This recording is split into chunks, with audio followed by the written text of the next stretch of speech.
The box sat on the workbench where Donal had left it exactly as he had left it, because Wren had not yet decided what to do with a dead man's tools. 14 months after the typhoid took him, the box remained in the same corner of the barn lid. Closed leather strap buckled, the way he always buckled it, left latch first, then right, then the center pin pushed down with his thumb until it clicked. She knew this because she had watched him do it 1,000 times without once thinking she was memorizing something she would need later. She found the newspaper on a Tuesday in June of 1881 when she finally opened the box. She had not opened it to grieve. Grief was a luxury the Kansas plains did not offer in June, when the wheat needed cutting and the south fence had developed a lean that would become a collapse by August if she ignored it. She opened it because the box contained the only set of chisels on the property, and she needed a chisel to repair the gate post. She unbuckled the straps in order left, right, center, and lifted the lid, and there among the chisels and the draw knife, and the two spare handles wrapped in oilcloth, was a folded square of newsprint tucked against the side wall of the box as though Donal had placed it there for safekeeping. The paper was the Nebraska Farmer March, 1879. 2 years old, nearly 3. The fold lines had darkened with oil from his hands. She opened it on the workbench and found the page he had wanted, a short article, 4 paragraphs about the building methods of the plains settlers who had learned from the Earth Lodge tradition how a man with enough patience and enough sod could construct a room that the winter could not reach. The article described thermal principles in plain language, the way packed earth held warmth, the way a stone holds the heat of afternoon sun long after the sun is gone, releasing it slowly through the cold hours, a battery of heat that cost nothing to charge. In the margin beside the third paragraph, in the small, careful handwriting that Wren had read 10,000 times on letters and ledger pages and notes left on the kitchen table, Donal had written 6 words in pencil. W, can this actually be done? She stood at the workbench for a long time. The chisel she had come for was still in the box. She took it, went out and fixed the gate post, returned the chisel, buckled the straps in order, and set the box back in its corner. Then she went inside and sat at the kitchen table with a piece of paper and a pencil and began to write down what she knew about the north wall of the barn. Wren Calloway was 35 years old in the summer of 1881, and she did not look like a woman who spent her evenings doing thermal calculations because she did not look like anything people expected. She was not large, not striking, not the kind of presence that made a room rearrange itself. Taller than average, but built lean from years of work that left no room for anything extra. Her hands were the most honest part of her, calloused across the palm in the specific pattern that came from axe handles, rough at the fingertips, from twine marked along the right thumb with a white scar from a draw knife that had slipped in the winter of 1878 when she was still learning what Kansas required of her. Her hair was dark brown, and she wore it pinned up because she had not cut it since Donal died, and she had not cut it before because he had asked her not to. Her eyes were the color of weathered slate, the kind of eyes that squinted into wind automatically, that read cloud formations the way other people read text, that had learned to assess a situation at distance before committing to a direction. She never wore anything without pockets. That was the most consistent thing about her, the detail that people who knew her mentioned when they tried to describe her to people who didn't. 4 pockets minimum, the 2 on her work apron, the one sewn into the left side of her skirt, the small one inside her coat that she had added herself with a piece of canvas and a blunt needle. The pockets held a folding rule, a stub of pencil, a small notebook with a wax cover, whatever else the day required. She did not carry things she didn't need. She did not own things she couldn't use. Donal had been the one who talked. He had been the kind of man who could turn a conversation about fence posts into something that lasted an hour and left everyone involved feeling they had learned something worth knowing. Wren was not that kind of person. She listened well, she answered questions directly, she did not explain herself unless explanation was necessary for someone else to do their part. This quality had been mistaken over the years for coldness. It was not coldness. It was efficiency of a particular kind, the efficiency of a woman who had understood early that in Ford County, Kansas in 1881, the margin between surviving a winter and not surviving one was thinner than most people wanted to believe. Donal had survived 3 winters before the typhoid found him in April of 1880. He had not been careless. He had boiled the water as they always boiled. It had done everything the same way he always did, and the typhoid had come anyway from a source they never identified. He was sick for 11 days. On the 12th day, Wren drove 55 miles to get the doctor, and on the 15th day, she drove 55 miles back alone. She did not speak much in the weeks that followed. There was too much that needed doing for speaking to be the right use of time. What she had taken from his death was not despair, though despair had been present. What she took was a lesson she already knew but had not yet learned at the level that would make her act on it. The thing that kills you is rarely the thing you were watching for. You prepared for blizzards, so you had enough firewood. You prepared for drought, so you kept the rain barrel full. But Donald had died of water, the thing you needed to live, because neither of them had prepared for the possibility that the familiar thing could become the dangerous thing. After that, she started preparing for things she hoped would never happen. The earth chamber was the most ambitious item on that list. The north wall of the barn was 30 feet long. The barn itself was a standard structure for the region, 40 feet deep, built from cottonwood logs, hauled up from the Pawnee Creek bottomlands in the summer of 1877, the year before she and Donald arrived. The previous homesteader had abandoned the claim and left the barn standing, which was one of the reasons they had chosen this particular piece of ground. The walls were sound. The roof had been reshingled twice. The floor was packed earth over limestone that surfaced naturally at the northwest corner. The north wall was where she intended to build. She spent 3 evenings in June measuring and remeasuring before she put the first number on paper. The barn's north face pressed against the prevailing winter wind, which meant that wall experienced the worst of the cold, but also meant she could berm earth against the exterior without blocking light or access to the other 3 sides. If she dug back 12 feet from that wall and 14 feet wide, setting the floor 3 feet below grade, she would have a room of 168 square feet, with the earth of Kansas itself serving as 3 of its 4 walls and its floor. The 4th wall, the one facing into the main barn, would be double-planked with a 4-inch dead air space between the layers. The ceiling would be sod bricks laid over timber joists with 2 feet of packed earth above. The calculations for heat retention she worked out over 4 evenings on the back of feed receipts, checking her arithmetic twice. Below the frost line, which in Ford County sat at roughly 32 inches, the earth maintained a temperature between 52 and 56 degrees Fahrenheit, regardless of season. This was not warmth exactly, but it was the difference between a room that a small iron stove could raise to 68 degrees in an hour and a room exposed to the open air that the same stove could not warm at all. The math was simple once you understood the principle. The execution was going to take most of a summer. She told no one what she was doing. This was not deception, or rather, it was the minimum deception necessary for the project to survive long enough to prove itself. She had seen in 4 years on the Kansas plains what happened to innovations that were announced before they were proven.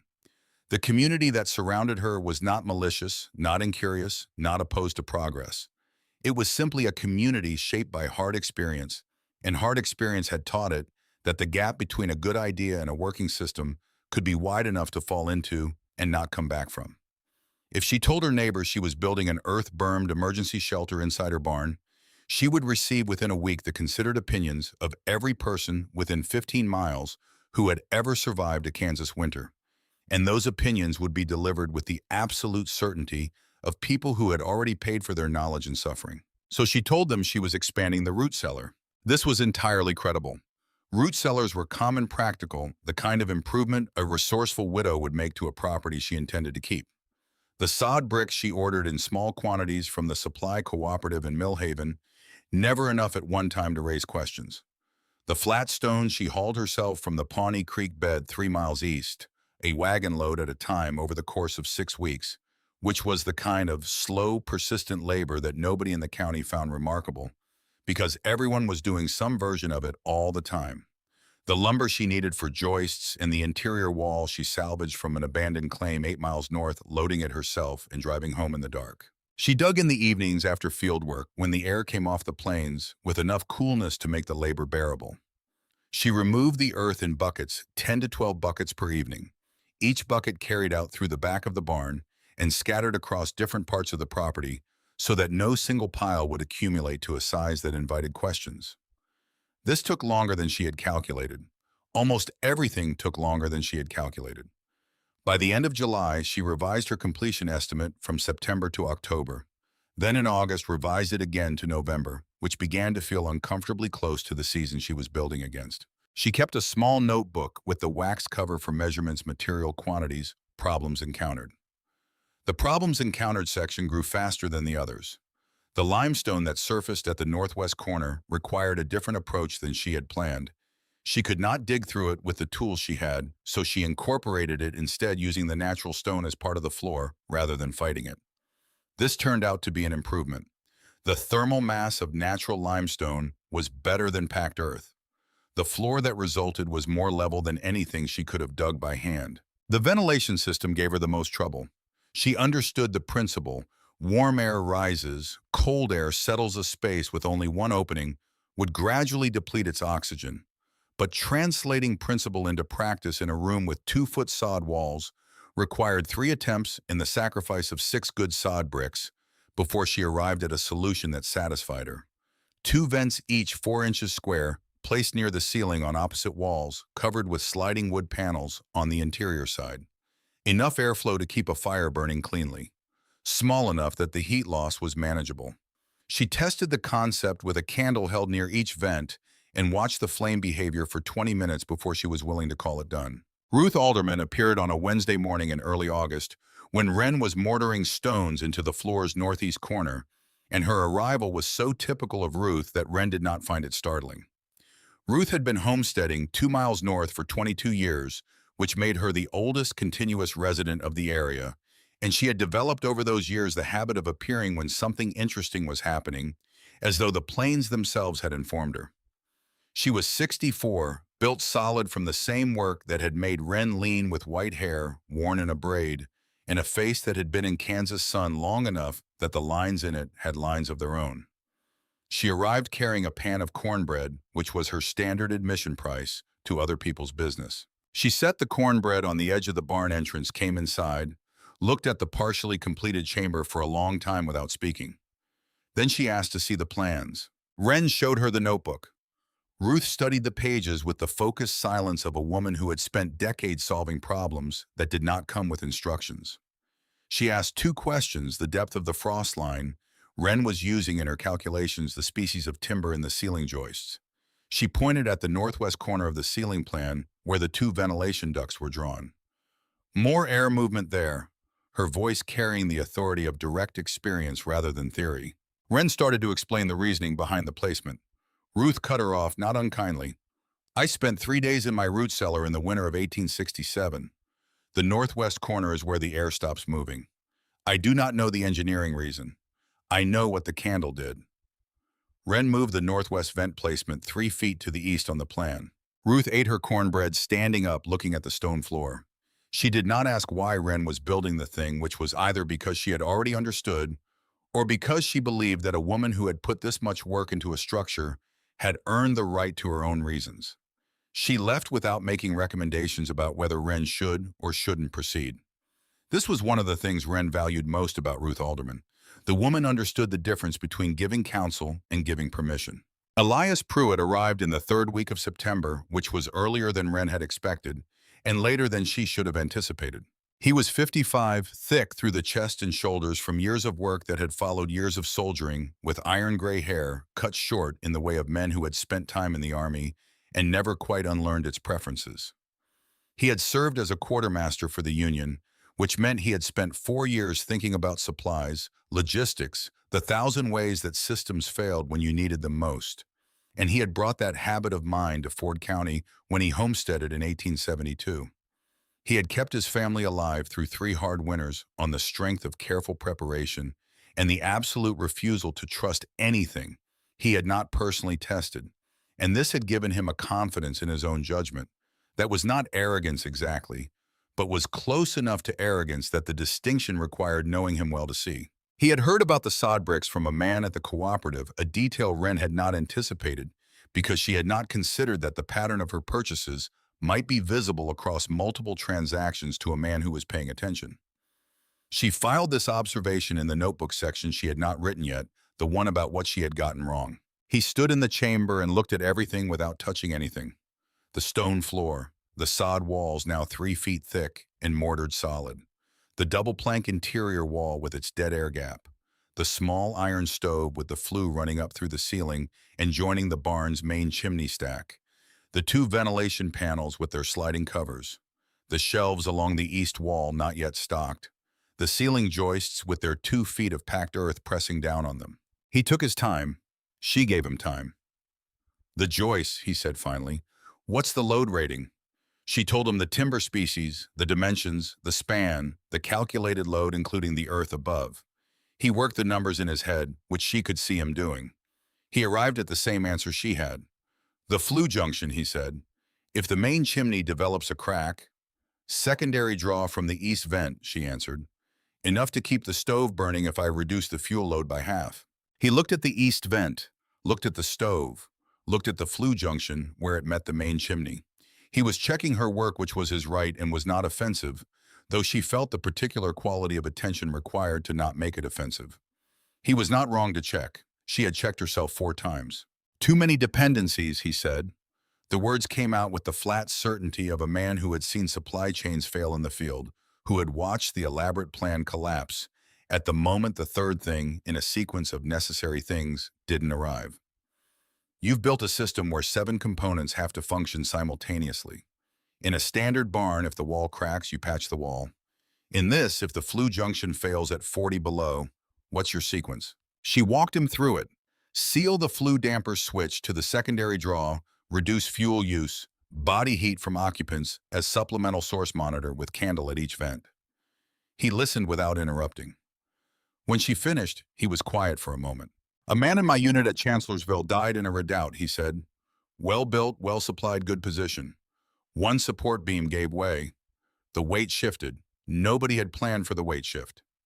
He looked at the ceiling joists. I'm not saying this is the same situation. I'm saying that the plan for what happens when one thing fails is more important than the plan for when everything works. She wrote down everything he had said. Not because he was right, she believed he was partly wrong that his framework for evaluating risk was built on military logistics rather than structural engineering, that the dependencies he was counting were not as fragile as he thought. But because the act of writing forced her to examine each point independently, and if he was even 20% right about any of it, she needed to know which 20%.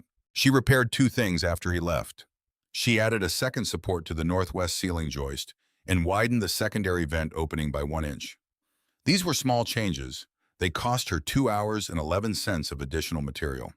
She made them because Elias Pruitt had been right about the northwest joist, even if he hadn't known specifically what he was right about. May Kowalski came in October with the manner of a general conducting an inspection, which was not an affectation.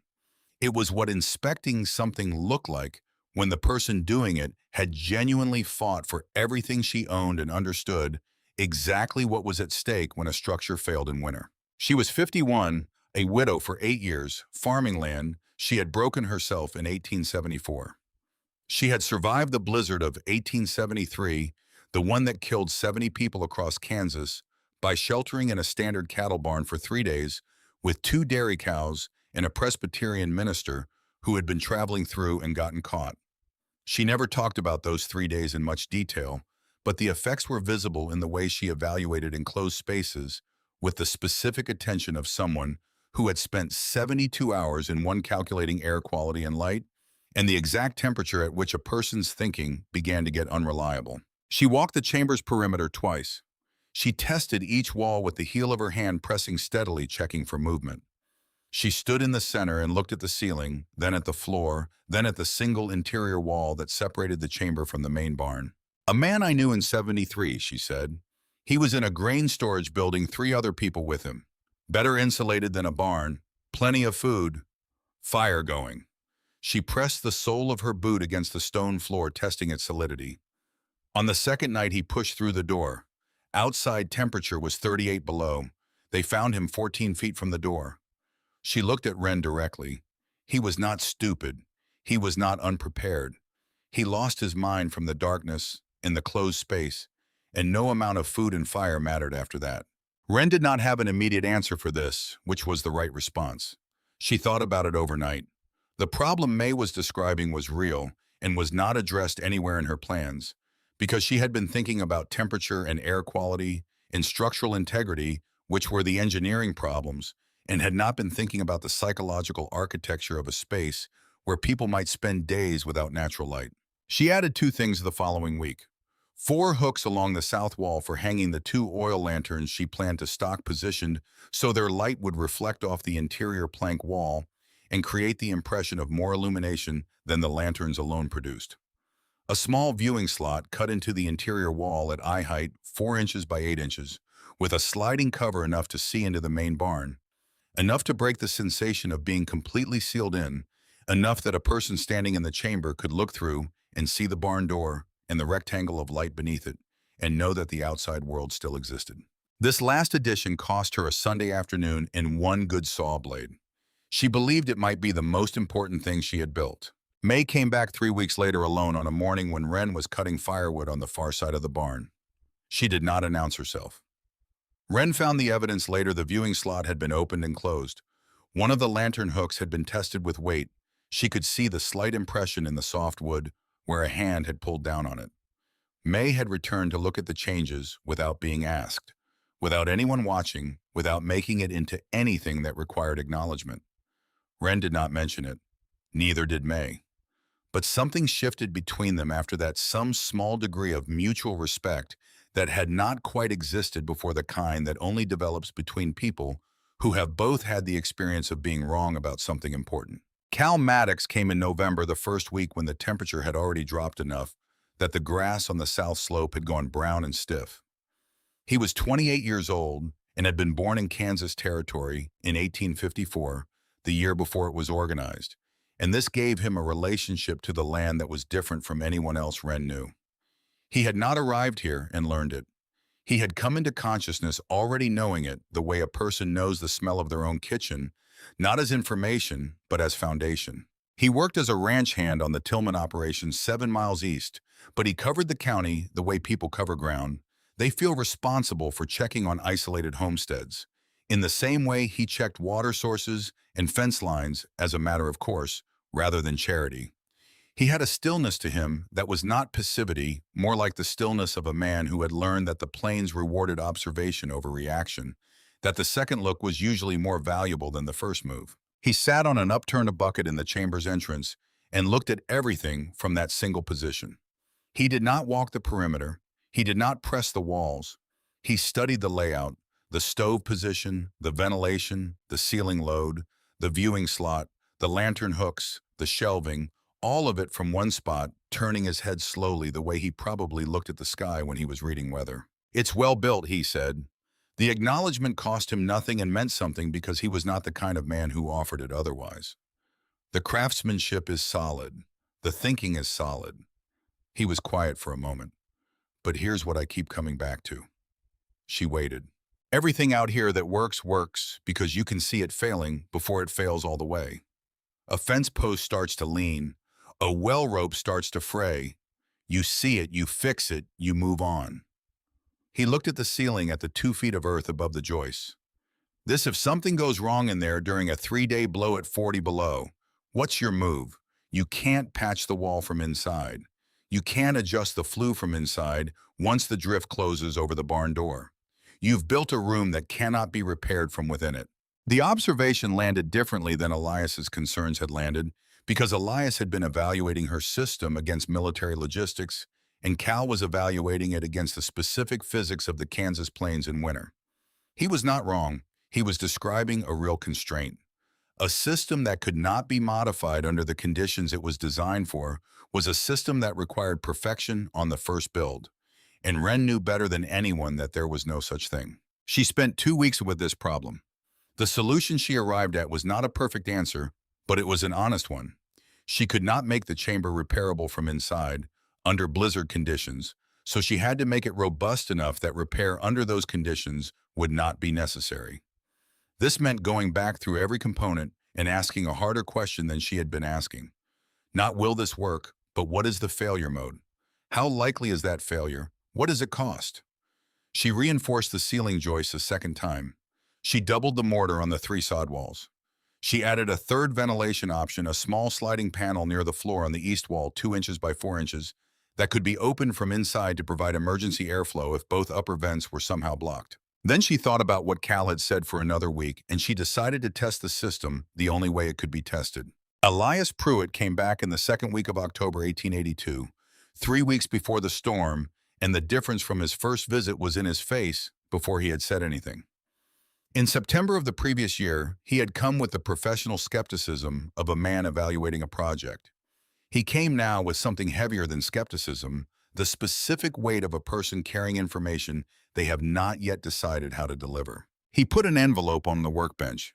Inside was a letter from his brother who farmed in Gage County, Nebraska.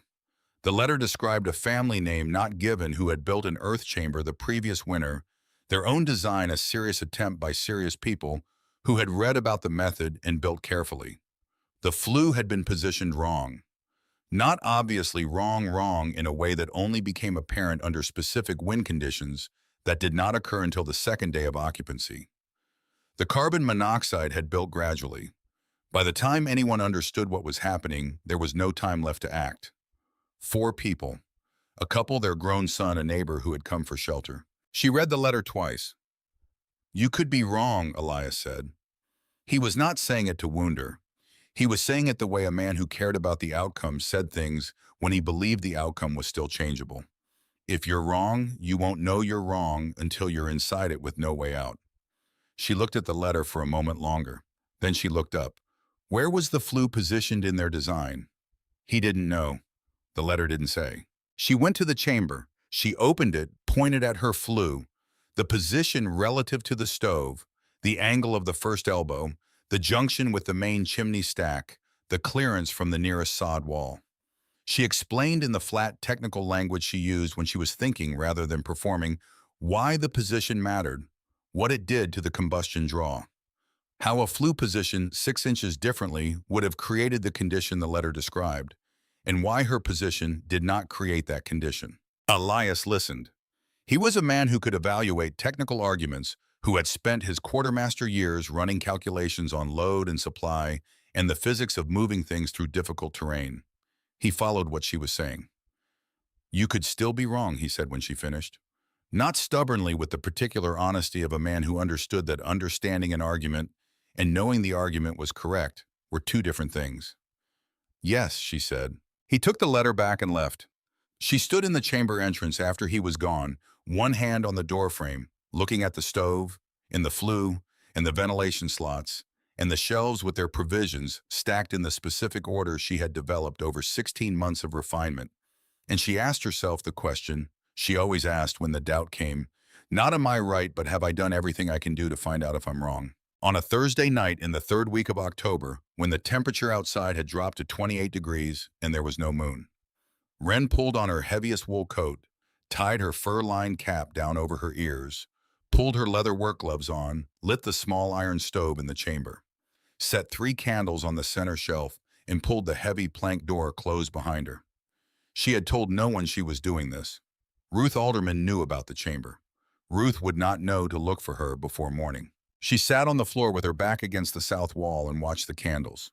This was the entirety of the test. If the ventilation was functioning correctly, the candles would burn without flickering irregularly, without yellowing at the tip, without the particular kind of dimming that indicated depleted oxygen. She had read about this in a pamphlet on mine safety borrowed from the Ford County Land Office. The candles burned steadily. She watched them for 2 hours, then 3, then 4. The temperature in the chamber climbed from 54 to 68 degrees, exactly what her calculations had predicted. At 68 degrees, the stove's draw stabilized, and the temperature held, which meant the flue was functioning at the correct draft ratio. She noted the fuel consumption just over 3 pounds of wood per hour at this temperature differential. At 4 in the morning, she opened the chamber door and went outside to check the exterior. The dew on the grass was frozen. The stars were the kind of hard and clear that only happened when the air had no moisture in it. The temperature outside had dropped further while she was inside. She estimated somewhere around 18 degrees.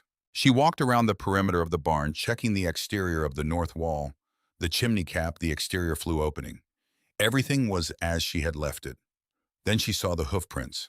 They came from the east along the track that served as the road to her property, and they circled the front of the barn before returning along the same track. The horse had stopped twice near the main barn door. She could see the displacement in the frost where it had stood.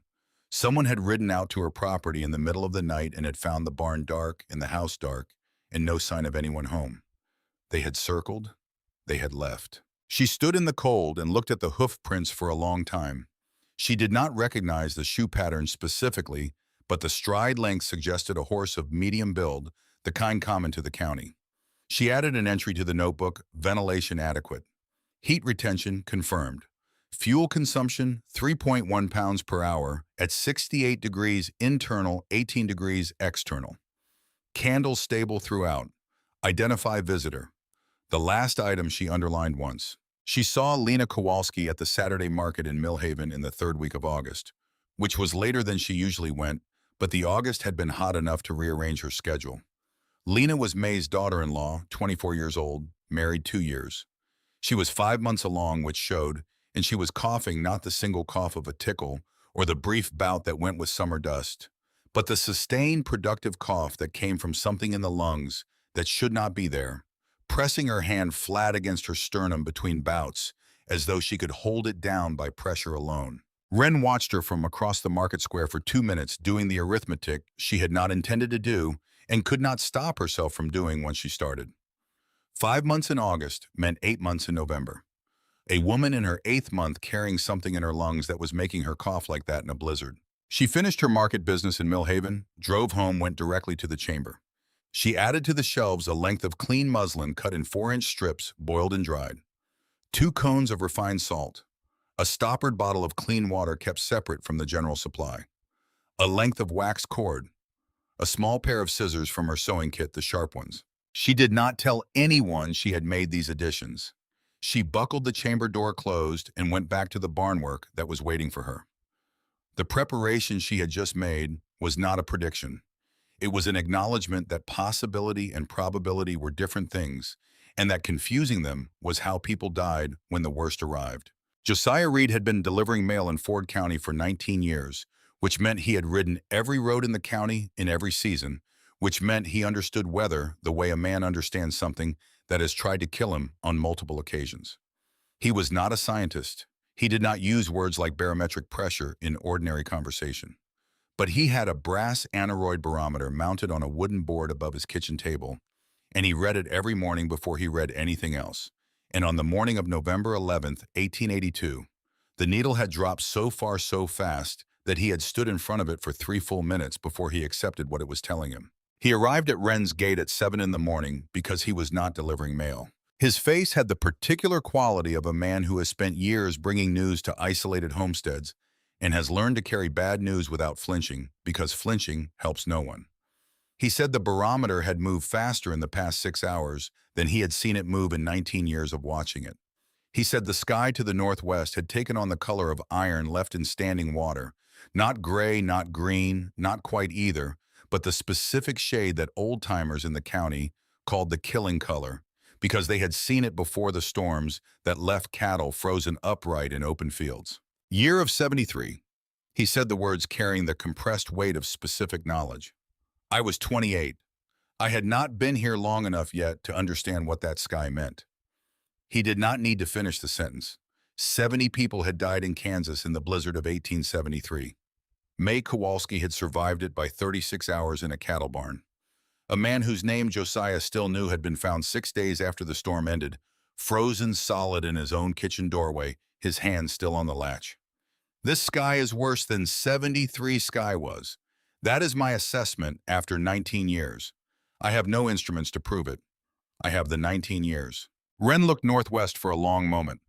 The horizon had that quality she had learned to read in 4 years on the plains, where the sky did not just darken, but seemed to compress to lower itself toward the earth, as though the atmosphere itself were gathering for impact.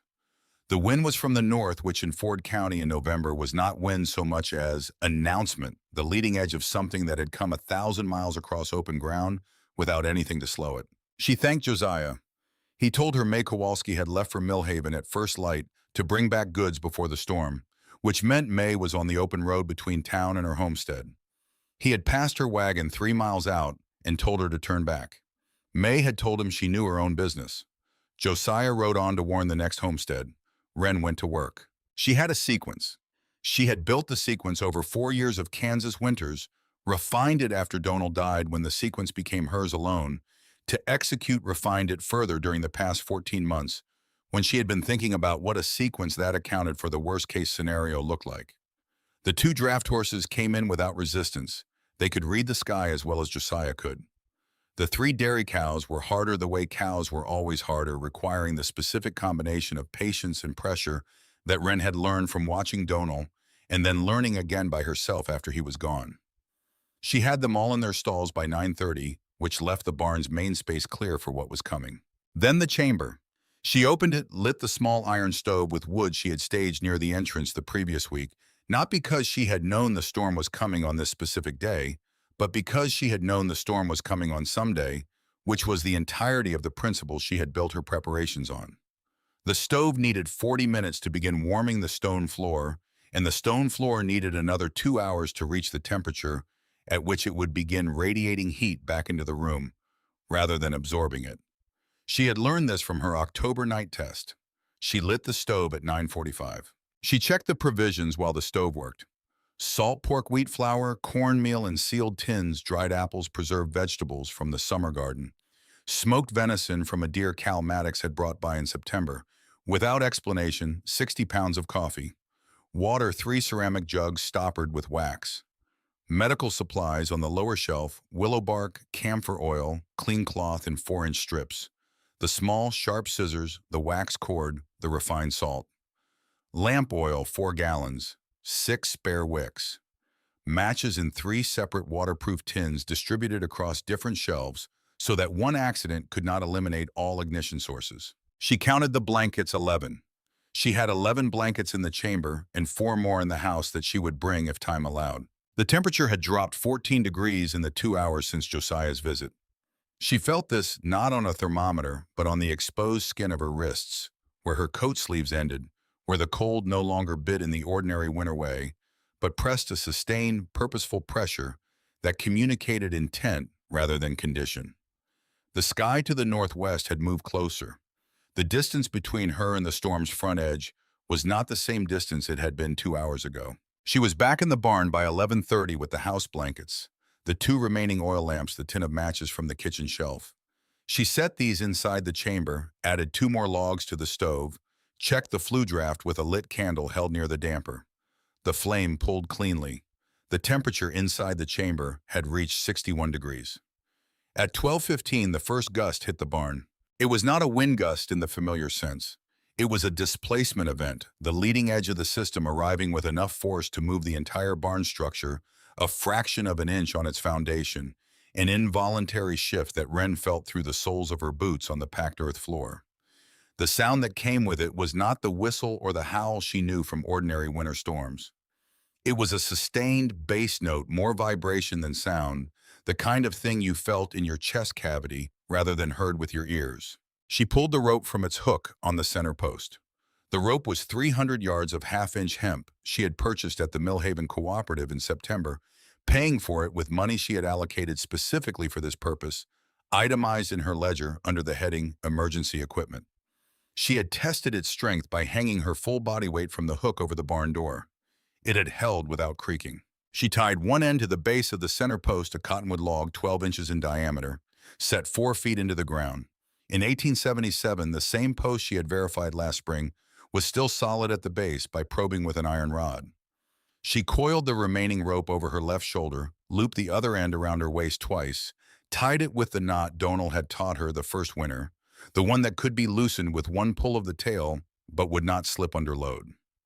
She pulled her fur-lined cap lower over her ears, checked that her leather gloves were secure at the wrists, and opened the barn door. The wind took it immediately, slamming it against the exterior wall with a force that would have splintered an ordinary door.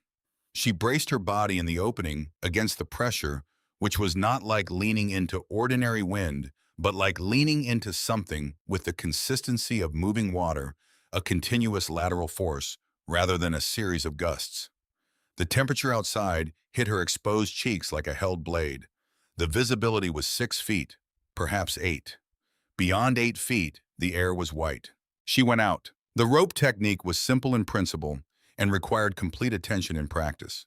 She moved by feel, keeping the rope behind her so it ran back toward the barn in a straight line, which meant she was always moving directly away from her anchor point. She could not see the ground clearly, which meant she navigated by the angle of the slope she knew was there, the slight rise going east toward the Pruitt homestead, and by the wind direction against her body, which was the most consistent compass available in a blizzard, because the wind in a blue norther came from one direction and did not vary. She found the Pruitt property not by sight but by her boot catching the low step of their porch, which she had climbed a dozen times. The sound inside the structure was wrong, the particular silence that open sky makes when a roof has been partially removed. She put her shoulder against the door. Elias was on his feet. His wife, Eleanor, braced against the interior wall with both arms around the two children, ages 7 and 9. His mother-in-law, Ida, seated on the floor in the corner with a blanket around her shoulders, and the characteristic stillness of a woman who was either very calm or very sick. And at 74 years old, in a partially exposed structure at 15 below zero, was likely some of both. A section of the roof on the east side had lifted and peeled back 6 feet from the eave, and through the gap, the storm was driving snow horizontally, and the interior of the space Elias Pruitt had built and maintained for 10 years had in the past 45 minutes become as hostile to life as the open plains. Wren held up the rope. Elias understood immediately the man had spent 4 years supplying an army and knew the value of a line in confusion. She organized them by vulnerability. Ida first supported between Eleanor and Elias, then the two children each holding a section of rope, then Eleanor, then Elias, at the end, where his weight could anchor against a stumble. Wren led, feeling the rope play out behind her, keeping the angle consistent, trusting the slope of the ground and the wind on her left cheek. The return took 11 minutes. She counted her steps, which was the only reliable measurement available in white blindness. She did not look back. Looking back would have told her nothing useful and would have taken her attention from the ground in front of her feet, which was the only information that mattered. When her right hand touched the barn door, she let out a breath she had not known she was holding. Elias came through last and pulled the door behind him. The barn's main interior dropped from white noise to the relative quiet of a space with 4 solid walls, and in that relative quiet, the difference between outside and inside was the difference between certain death and possible survival. Eleanor was holding both children against her body. Ida's lips had gone a grayish color that was not hypothermia yet, but was the direction of hypothermia.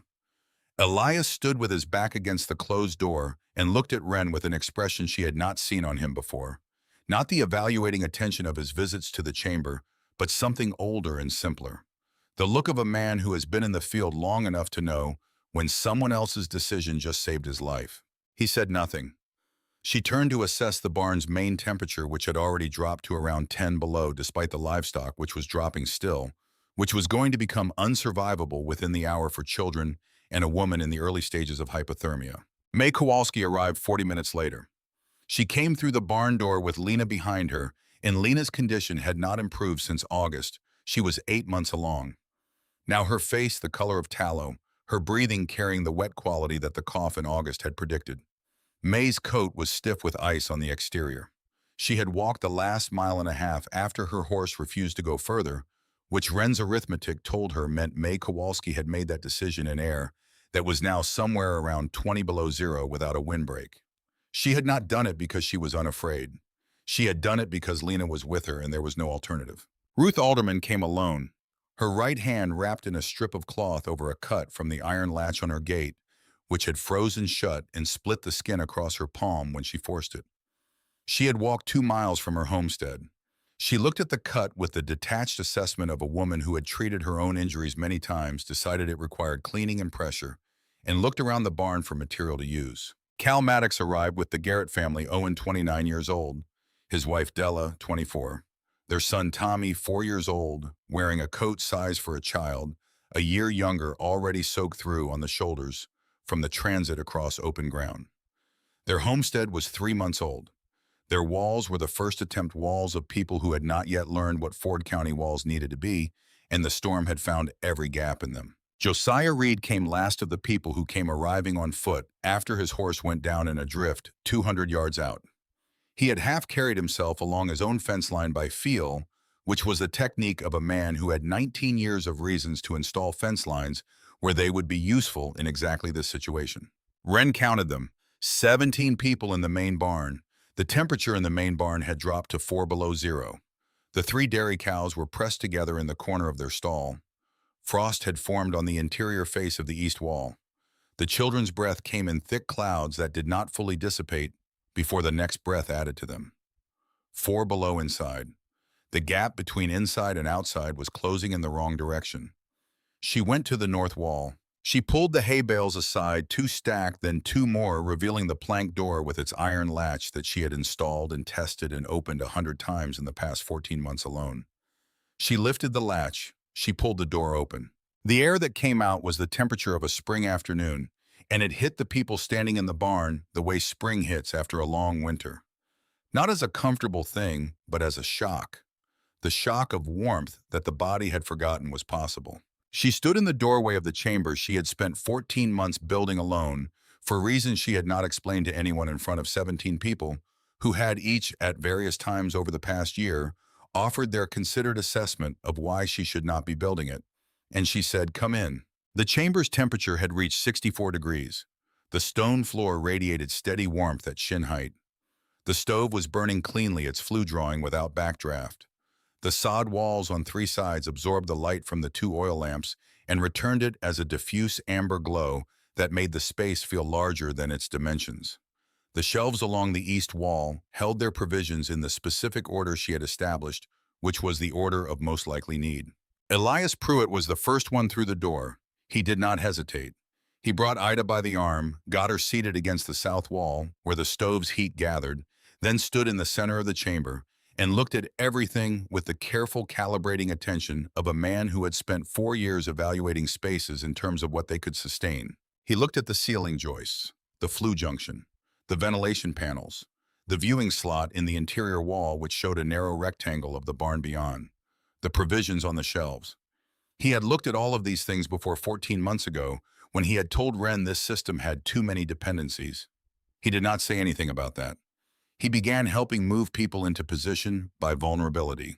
Getting 17 people into a space designed for 6 required a kind of spatial reasoning that Wren performed automatically, having thought about it over the preceding months as part of the preparation she had done for scenarios she hoped would never occur.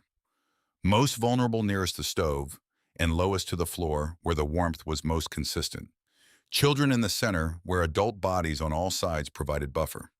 Healthy adults around the perimeter, rotating position every hour so that the person with their back against the cold north wall was not the same person for more than 60 minutes at a stretch. Tommy Garrett had stopped crying somewhere between his family's homestead and the barn's main interior, which was the kind of silence in a child that adults who knew children recognized as a worse sign than crying.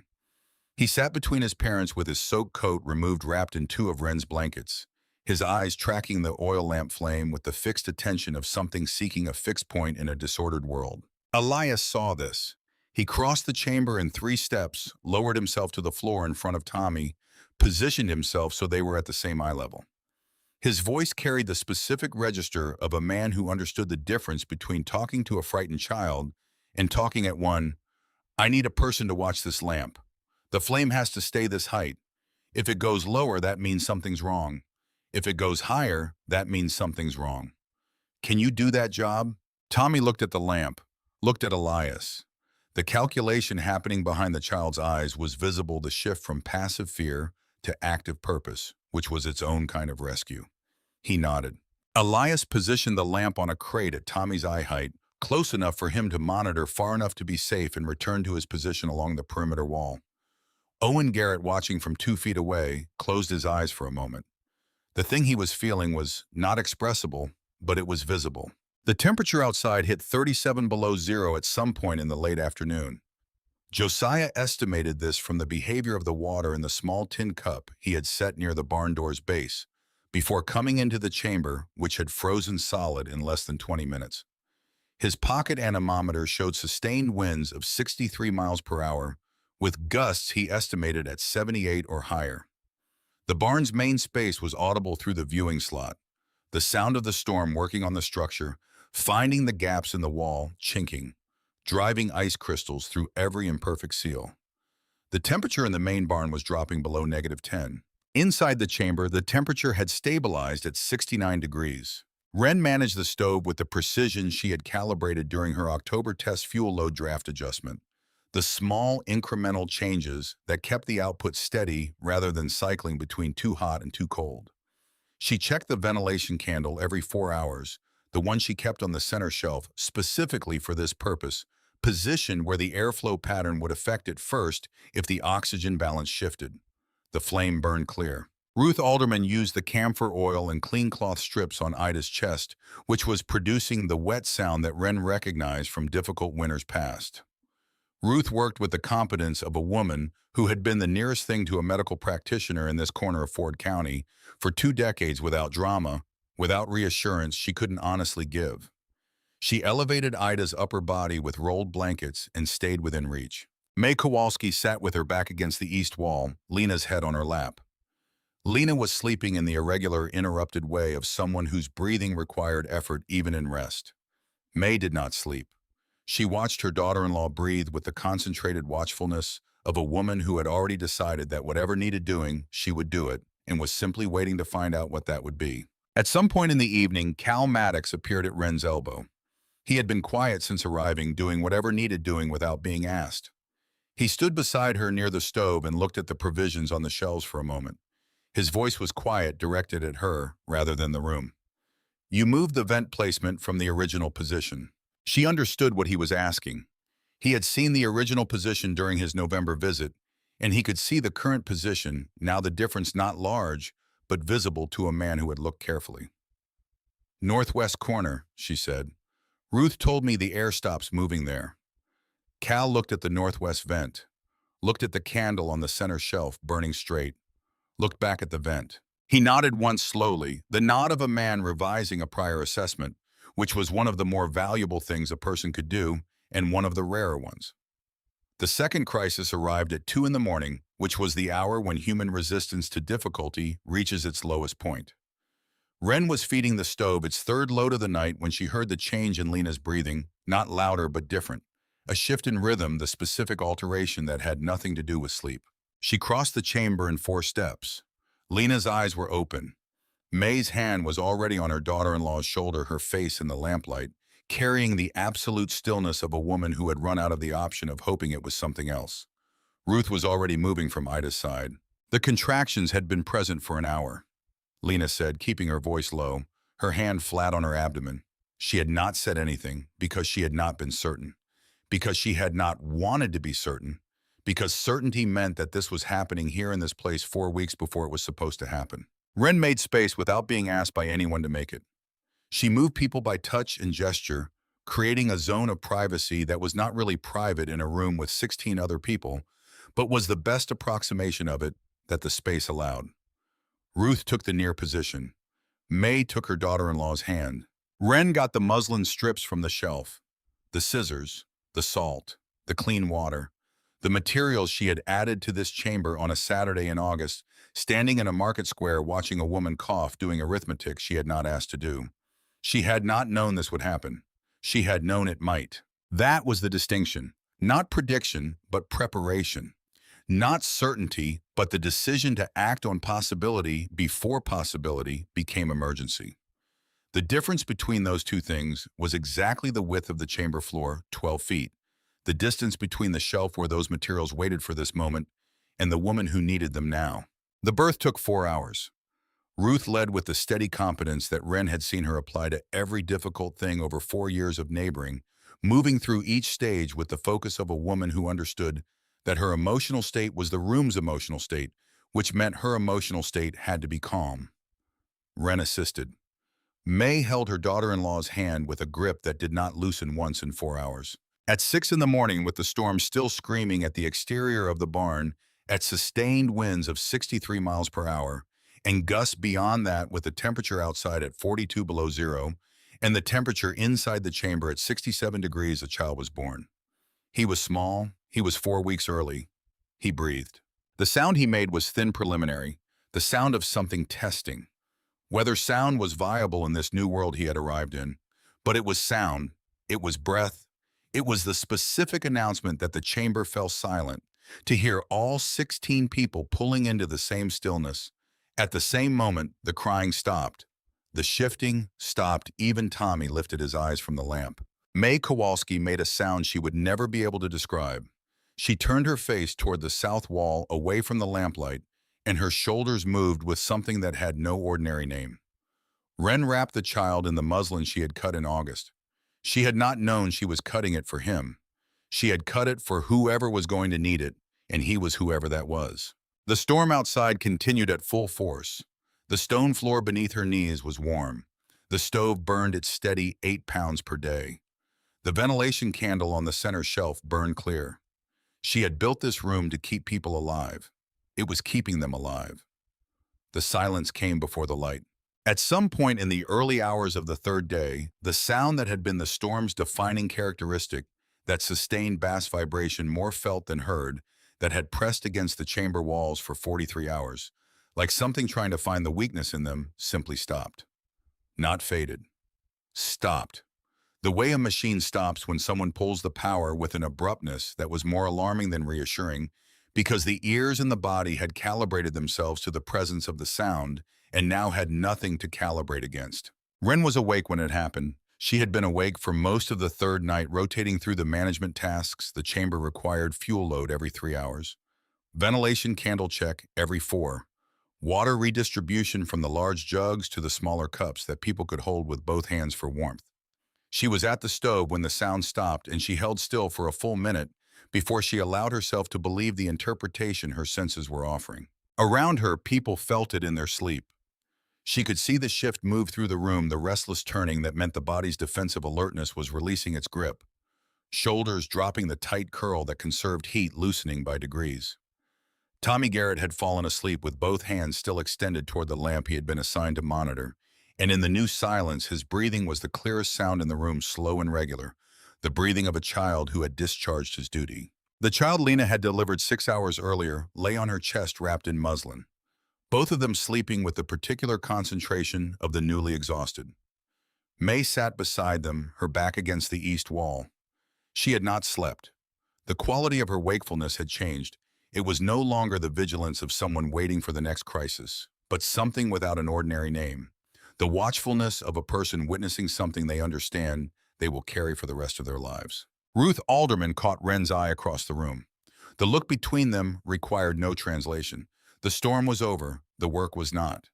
They dug out by stages, which was the only way to do it when you did not know what was on the other side of a door. Cal Maddox took the first shift, working from inside the barn's main entrance with a flat spade he had found hanging on the center post. The drift against the exterior of the barn door was significant. She could hear it in the resistance. When he first tried to push the door, the muffled quality of the sound, when he struck the spade against the snow's compacted face.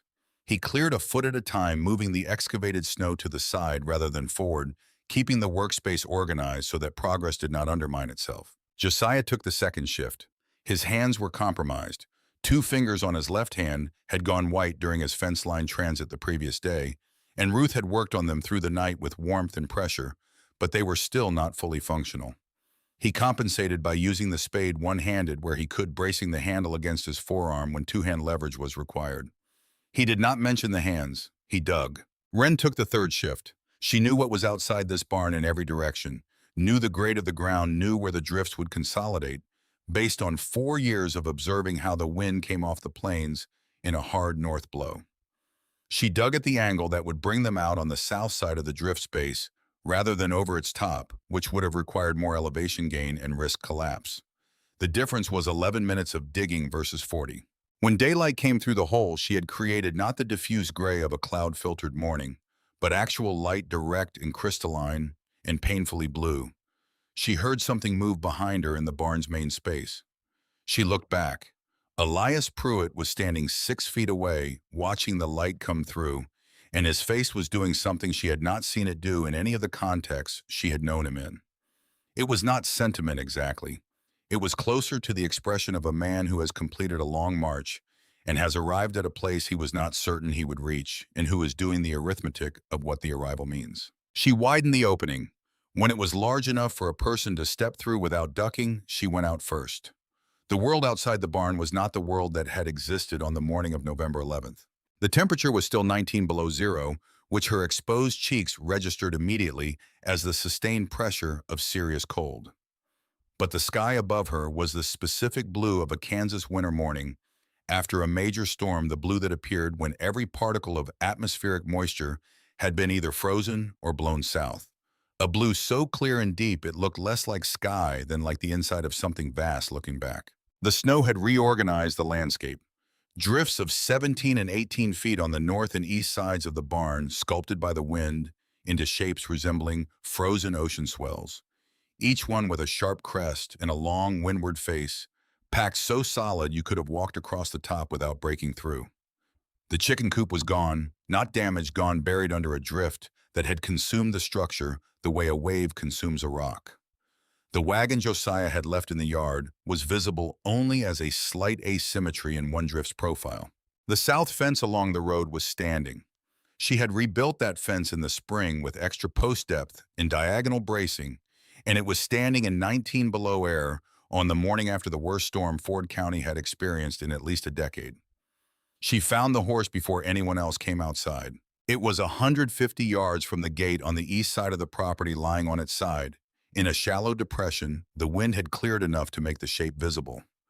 A bay horse, medium build, and then she recognized the shoe pattern from the hoof prints she had found on the frost in October, the morning after she had locked herself in the chamber to test the ventilation. She had been trying to identify that horse for 3 weeks. She knew whose it was before Elias came through the barn opening behind her. She knew because the shoe pattern was the same, because the stride length matched the distance between the frozen impressions near the gate, because the conclusion that followed from these facts was the one she had not let herself arrive at in October, because she had not been certain. Elias came out and stopped 3 feet behind her. She heard his breathing change when he saw what she was looking at. He said nothing for a long time. His voice, when it came, carried the particular flatness of a man delivering a report on himself. "I came back in October, after I brought you the letter. I needed to know if you'd—" He stopped, started again. "The barn was dark, house was dark, no smoke. I rode the perimeter looking for you. I thought you'd left. Or—" He did not finish the sentence. "It was cold enough on the way home that the horse went down before I made the gate. I walked the rest." She had not known he had walked the rest. She looked at the bay horse for another moment. Then she looked at Elias Pruitt, who had ridden out in the night in October to check on a widow whose project he had twice tried to talk her out of, who had walked home in the dark when his horse couldn't continue, who had not mentioned this to anyone. She did not say she was sorry about the horse because he did not need her sympathy about the horse. She bent down, took a handful of the packed snow, let it compact in her palm, feeling its density. Then she straightened and walked back toward the barn to begin organizing the morning. By 10 in the morning, with the sun at a low angle, throwing long shadows across the sculpted drifts, all 17 people were outside. Ida moved slowly, supported on both sides, but she moved. Her color had improved through the night. Ruth's camphor and willow bark management had been the correct call, and the chamber's sustained warmth had done what the medical theory said it should. She would need rest and monitoring, but she was outside in the air, and her eyes tracked correctly, and she knew where she was. Lena carried the child against her chest inside her coat. His warmth generated partly by her body, her warmth generated partly by his. May walked beside them. 3 generations in a 10-foot radius on a Kansas morning that had no business containing them alive. And yet, Owen Garrett walked the perimeter of the barn with Wren, not because she had asked him, but because he was the kind of man who needed to be doing something useful when his emotions were too large for the available container. He had been in Kansas 3 months. He had built his homestead with enthusiasm that had not yet been tempered by the specific education the plains provided. His house had failed in the first serious test. He walked beside her without speaking, taking inventory of the drift heights, the structural condition of the barn's exterior, the state of the exposed fence lines, learning the damage assessment process by watching her do it. At the northwest corner, where the exterior earth berming met the north wall's foundation, she stopped. She pressed her palm against the barn's exterior north wall, feeling through the wood for temperature. It was cold on the surface. 2 feet behind that surface, separated by 3 feet of sod and earth, the chamber's north wall was warm. Owen watched her hand against the wall. He was working something out. She did not explain. He would either understand or he would ask, and either was fine. He understood. She could see it in the way he looked from her hand on the wall to the drift piled against the berm to the roofline and back, assembling the system in his mind. Seeing for the first time that the wall he was looking at was not a barrier between inside and outside, but a collaboration between the structure and the earth itself. He had thought about the barn as a thing built against the weather. He was now seeing it as a thing built with the ground beneath it. His voice carried the quality of a man who has just revised a foundational assumption. How long did it take you to work that out? 14 months to build, she said. The working out started with a question someone else wrote down. He nodded slowly, not asking for clarification, which was the right response. Some answers require the questioner to sit with them before the next question is possible. The assembly happened naturally without anyone organizing it. People simply came to stand in the yard because the yard was where the morning was, where the sun was making the top surfaces of the drifts sparkle in a way that was almost offensive after 43 hours of darkness, where the open air was its own kind of luxury despite the cold. Elias Pruitt moved to the center of the group. He had the bearing of a man who had spent 4 years moving to the center of groups when something needed to be said, and what needed to be said now was visible in his posture. Before he opened his mouth, the set of the shoulders, the slight squaring of the feet, the way he looked at each face briefly before settling his gaze on Wren. He spoke as though delivering a field assessment, which was the only mode he had for delivering something that required precision. I came to this woman's property twice in the past 14 months. The first time I told her the design was too complex. The second time I brought her a letter about a structure that had failed and told her she could be wrong. Both times I delivered my opinion with the confidence of a man who believed his experience was sufficient to evaluate what she was doing.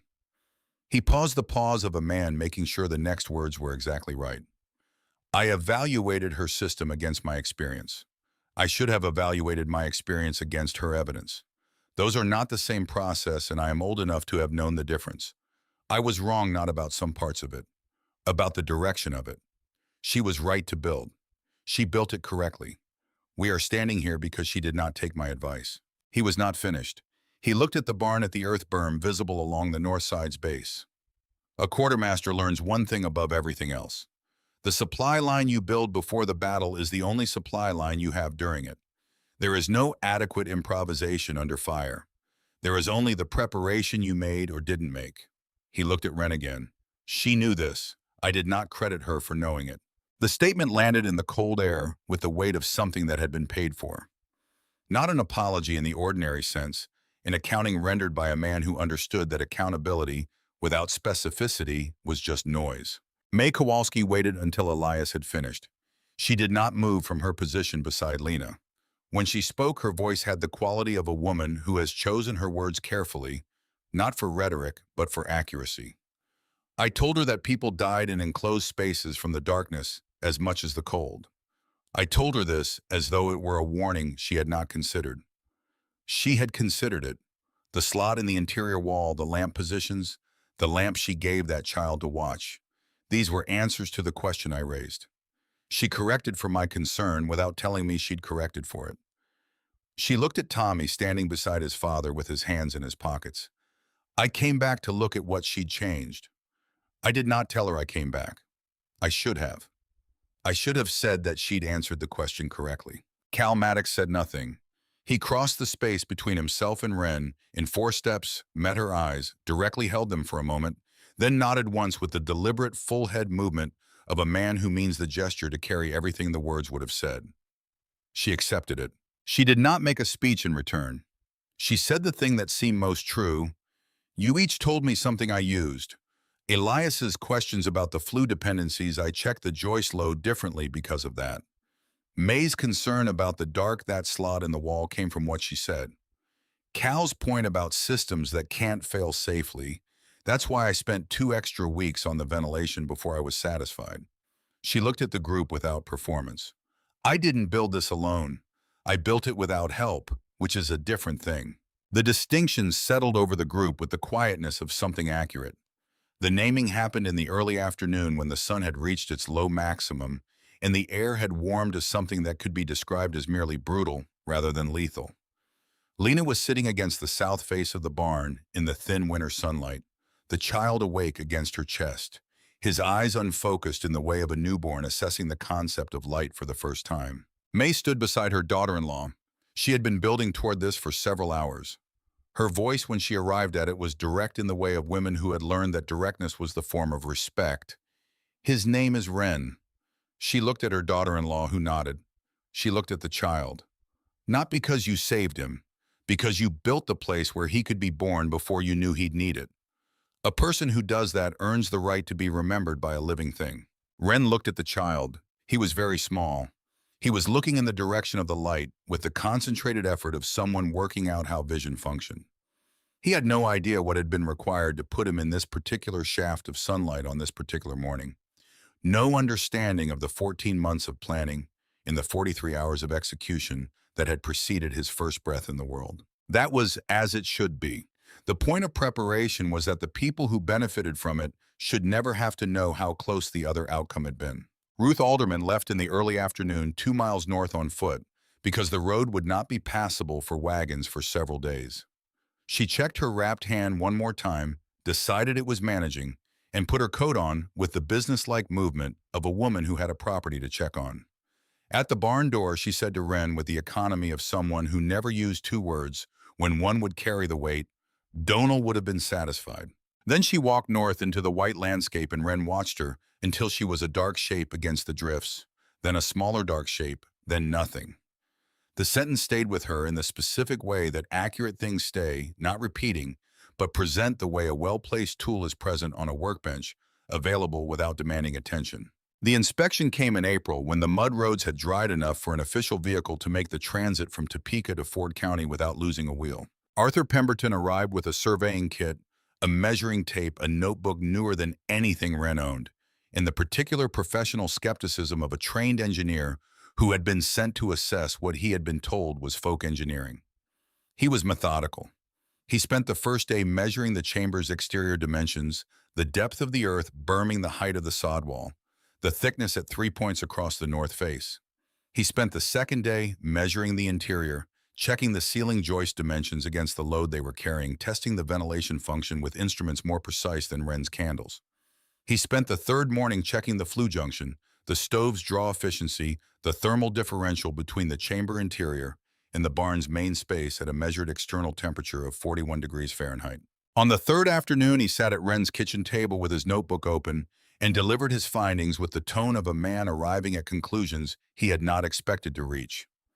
The earth berming provides insulation equivalent to approximately R45 by current standards. The thermal mass of the surrounding earth stores approximately 38,000 British thermal units per degree of temperature change. The ventilation system moves air at the rate modern building codes recommend for occupied spaces of this volume. The flue position is correct. I can confirm that the Nebraska failure was the result of a different flue position that created the carbon monoxide condition. He paused. Mrs. Calloway, I came here expecting to document a well-intentioned approximation. What you have built is a correct solution. The thermal performance exceeds standard structures by my estimate of 340% in heat retention. I would like your permission to include the detailed specifications in the State Agricultural Extension Report. She gave her permission.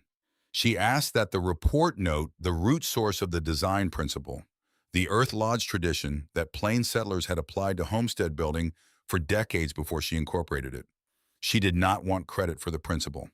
The principle was older than she was. Pemberton wrote this down. He was the kind of engineer who recorded what he was told when what he was told was accurate.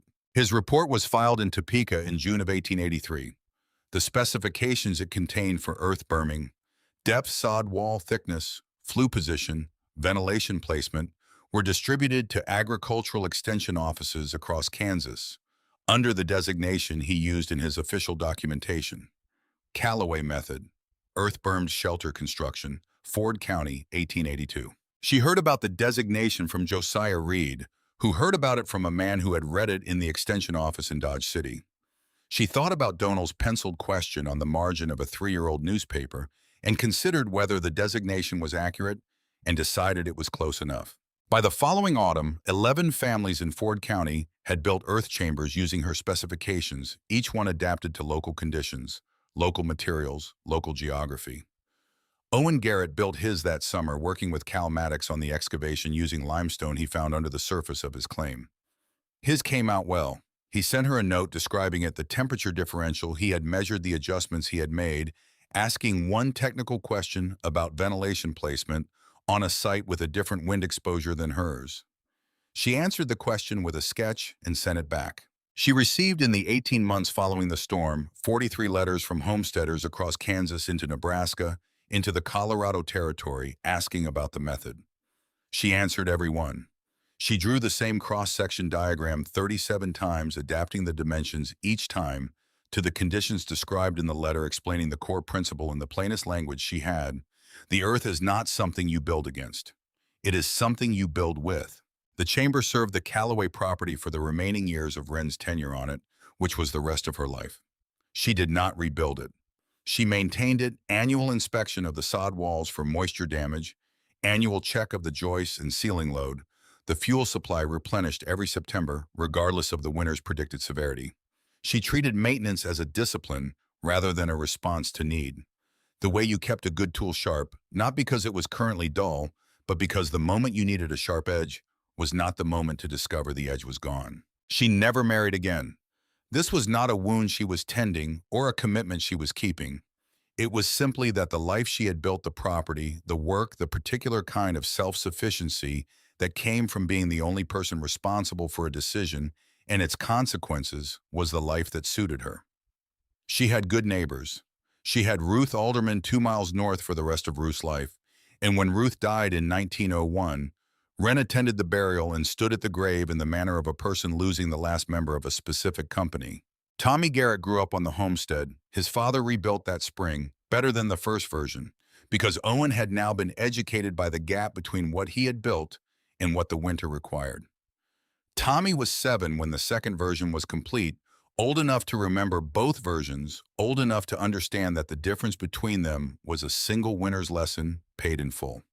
He became a builder when he grew up, a man who worked in Fort Dodge, then in Wichita, designing structures with the specific attention to thermal performance and structural redundancy that he had absorbed from watching his father rebuild and from 4 years living in range of Wren Callaway's example. In January of 1936, in a blizzard that killed 47 people across South Dakota and Nebraska, a family named Harmon sheltered 9 people in the earth chamber beneath what had by then become the Harmon barn, which had been the Callaway barn, which had been the barn she built her chamber into in the summer of 1881. The Harmons had used the chamber continuously since purchasing the property in 1907. They had added electric lighting in 1924. They had not changed the walls, the floor, the ventilation, the ceiling load, the flue position. They did not know precisely why the design worked as well as it did. They knew it worked.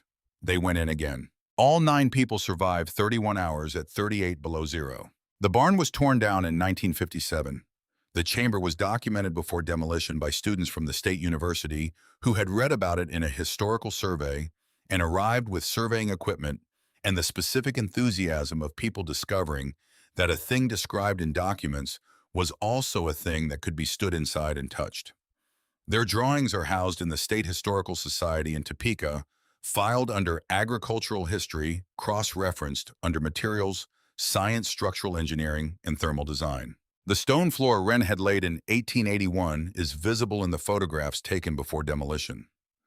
The natural limestone she had incorporated when she could not dig through it, the adjustment she had made when the plan met the actual ground, lasted 76 years under continuous use and was still sound when the bulldozer arrived.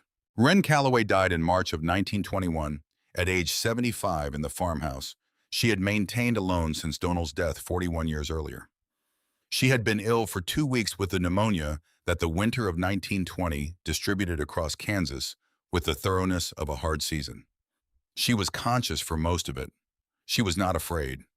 She had spent 40 years preparing for things she hoped would never happen, which left her with nothing in particular to regret about the ones that did. When her niece came from Wichita to settle the property, she found the farmhouse organized with the thoroughness of a woman who had known she was not coming back and had arranged accordingly. The kitchen was stocked for winter.